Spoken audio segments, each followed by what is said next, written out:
वाले एपिसोड में एक ऐसा राज खुलने वाला है जिसके बाद सबकी जिंदगियां बदल जाएंगी। वीडियो शुरू होने से पहले चैनल को सब्सक्राइब जरूर करें।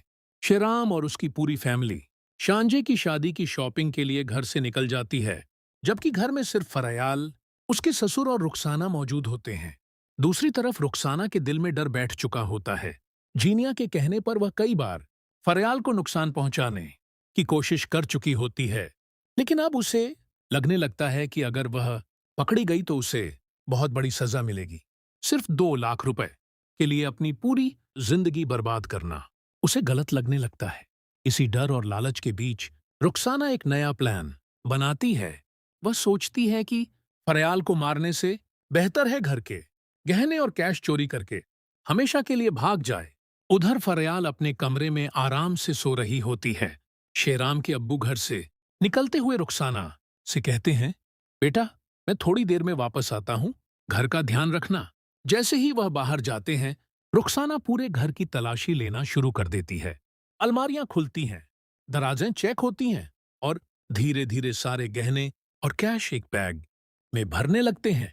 लेकिन उसी दौरान शेराम अपने अब्बू को फोन करके कहता है, अब्बू, फरयाल फोन नहीं उठा रही। एक जरूरी आदमी घर आने वाला है, आप जल्दी वापस जाएं। यह सुनते ही शेराम के अब्बू तुरंत वापस लौटते हैं, लेकिन घर पहुंचते ही उनके होश उड़ जाते हैं। सामने रुखसाना गहने और कैश लेकर भागने ही वाली होती है। वह तुरंत रुखसाना को पकड़ लेते हैं और गुस्से में शेराम को फोन करते हैं, मुझे पहले दिन से इस लड़की पर शक था, तुम तुरंत पुलिस के साथ घर आओ। घर में शोर सुनकर फरयाल भी अपने कमरे से बाहर आ जाती है। वह हैरानी से रुखसाना को देखती है और कहती है, मुझे भी काफी दिनों से लग रहा था कि यह लड़की किसी बड़े मकसद से यहां आई है। तभी शेराम के अब्बू सबके सामने एक और बड़ा सच बताते हैं, मुझे शक था कि यह फरयाल के खाने या जूस में कुछ मिलाने वाली थी, लेकिन उस दिन जूस गिर गया और फरयाल बच गई। इतने में शेराम पुलिस के साथ घर पहुंच जाता है। पुलिस को देखते ही रुखसाना टूट जाती है और रोते हुए सारा सच बता देती है। मुझे जीनिया भाभी ने मजबूर किया था। वह चाहती थी कि मैं फरयाल को झड़ दे दूं ताकि फरयाल और उसका बच्चा इस दुनिया से खत्म हो जाएं और वह दोबारा शेराम को हासिल कर सके। यह सुनते ही सबके पैरों तले जमीन खिसक जाती है। पुलिस तुरंत रुखसाना को गिरफ्तार कर लेती है, जबकि दूसरी तरफ जीनिया की मुश्किलें भी बढ़ने लगती हैं।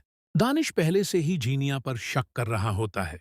वह चोरी छिपे जो जीनिया के मोबाइल का एक्सेस हासिल कर लेता है ताकि उसके हर राज तक पहुंच सके। आखिरकार उसे वो सबूत मिल जाते हैं जिनका वह काफी समय से इंतजार कर रहा था। दानिश गुस्से में फैसला करता है कि अब वह जीनिया को तलाक देगा और अपनी सारी प्रॉपर्टी भी वापस ले लेगा। दूसरी तरफ जीनिया की मां, जो हमेशा पैसों के पीछे भागती रही, एक और बड़े फ्रॉड की तैयारी कर रही होती है।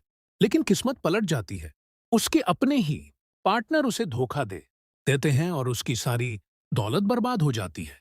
उधर दानिश भी अपने दिए हुए पैसे और प्रॉपर्टी वापस मांग लेता है, जिसके बाद जीनिया की मां सदमे में पागलों जैसी हो जाती है।